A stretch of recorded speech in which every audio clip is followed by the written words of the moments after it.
Hello everyone, back tuning into today's second video. So I've already done the summer 2016 forecast. If you haven't seen it yet, you can find the video on the homepage. If it isn't yet on the summer updates page, it will very shortly be on the summer updates page with a written version. Really interesting forecast this year. Very, very complicated one to get together. So if you haven't seen the summer 2016 forecast yet, do check it out either on the homepage or on the summer updates page, depending on where you would like to view or read it.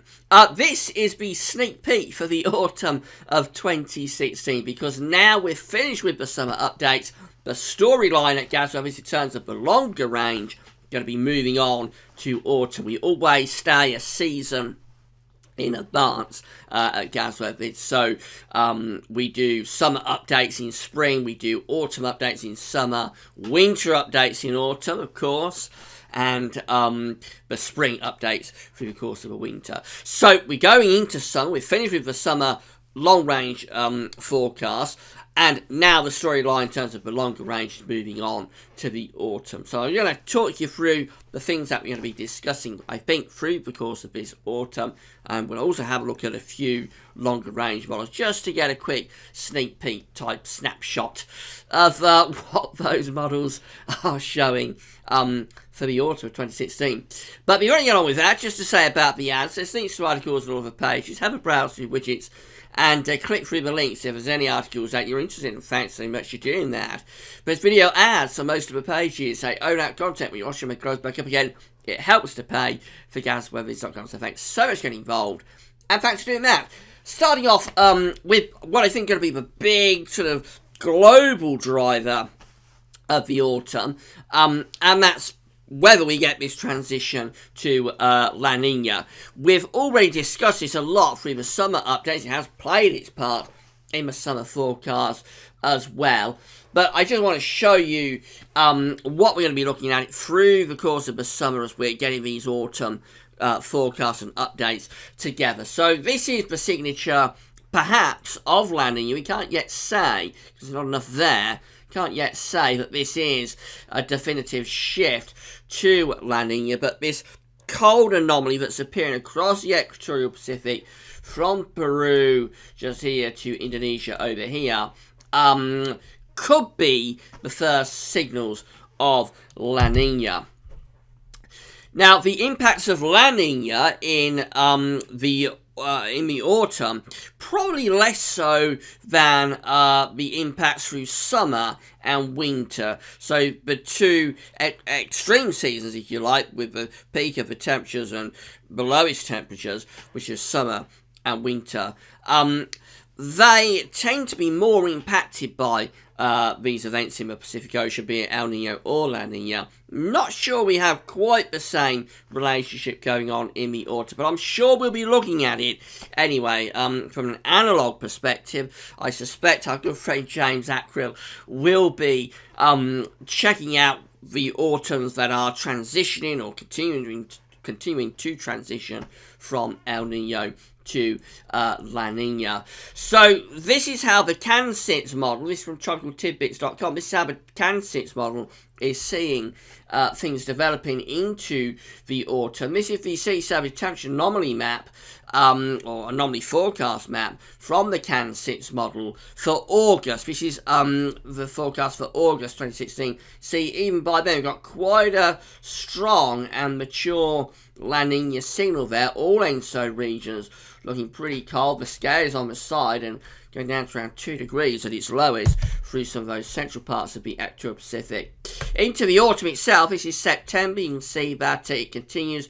October, we have a very strong La Niña cold event going on here through the equatorial Pacific. It looks like it's a little bit more central and western based as opposed to eastern based. Over towards the Peruvian side, actually the anomaly isn't as cold as it is through the central and western part of the equatorial Pacific. So if that is how things start to develop through the course of summer, I'm sure James will have a look at the analogues and see what the implications of that might be. Or if there are any implications, maybe there won't be any. But James will certainly have a look at that, I think, as we go through the autumn. Then into November, this is how the Can 6 model sees things in November. Again, a strong, mature La Niña event going on. So this is going to be the main global driver, if you like, that we'll be looking at for the autumn updates.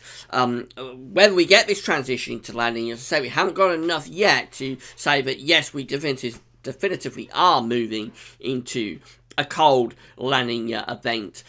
But I think that's where you're going to trend. It may only be a week event, but I think that is how we'll trend into some sort of La Niña event through the course of this summer. And that will be the big sort of background signal. So I'm sure we'll have a look at some analogues, see what the implications of that could be. We'll have a look at the strength of the La Niña, weak La Niña, perhaps as opposed to a strong La Niña, see if there's any impacts there in terms of autumn weather. And I'm sure as the summer goes along as well, we will also have a look at how the summer is playing out, be it a cool, wet summer or a hot summer, whatever we end up with through the summer as we go along. I'm sure we'll then have a look at some analogues like this, for example, and this is from the summer updates that we did, or we have done over the past few weeks. So we'll have a look at analogues like that as we go through the summer, whether it's a hot summer, whether it's a cold summer, wet summer, dry summer, whatever. We'll see how it develops through the course of the summer, and then we'll create some analogues, see what the implications of those summer weather patterns could be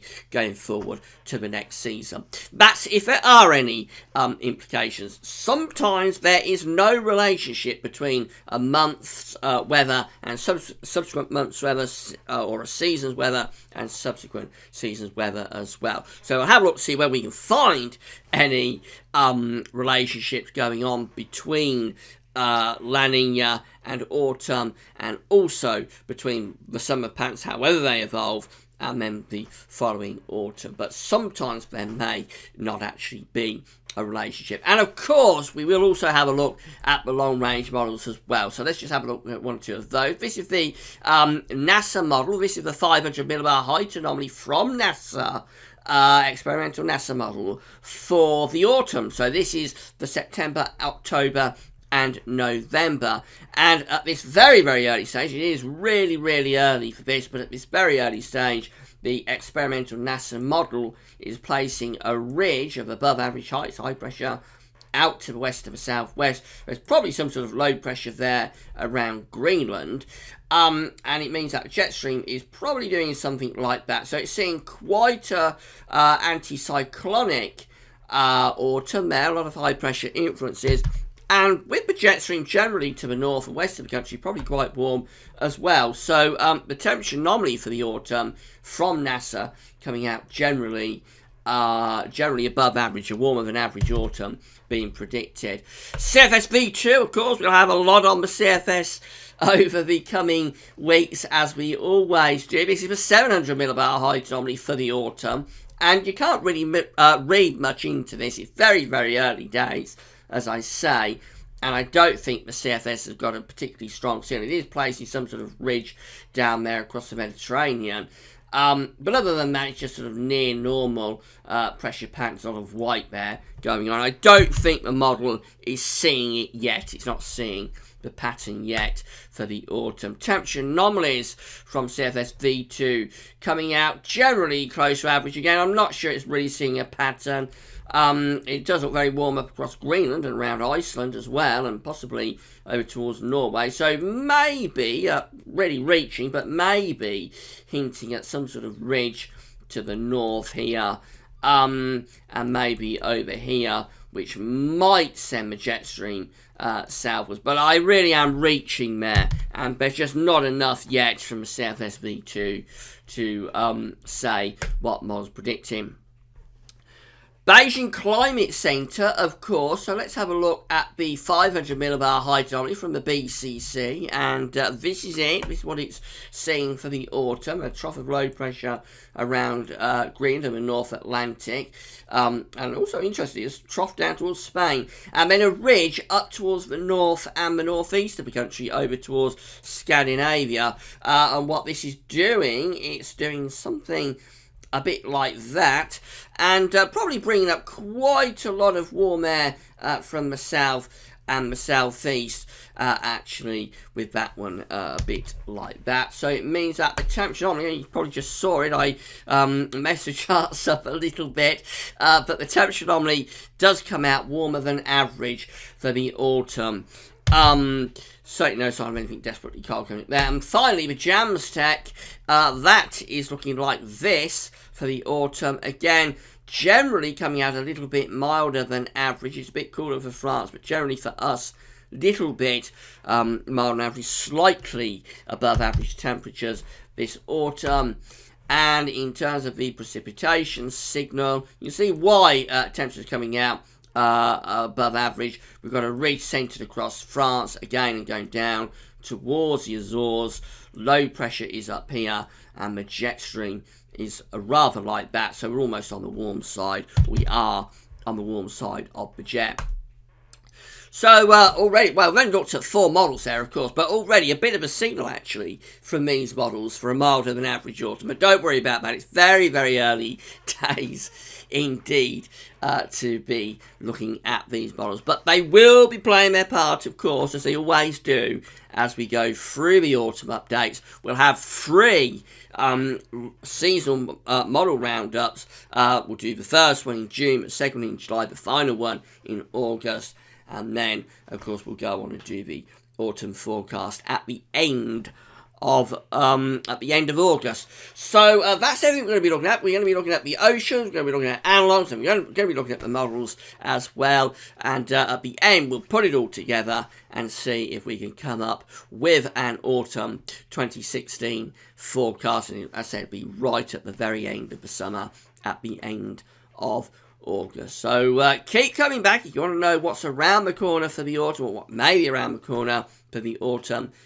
Keep checking back over the next 3 months as we do the autumn 2016 updates. Right, go off and watch your summer forecast next. So if you haven't seen it yet, go off and do that. But that's all for now, and thanks very much for watching. Tomorrow, by the way, we're going to be doing the historic video looking at the winters of 1953-54, 54-55 and 55-56. It's going to be a long one for Bank Holiday Monday tomorrow, so come back for that. That's all for now. Thanks for watching.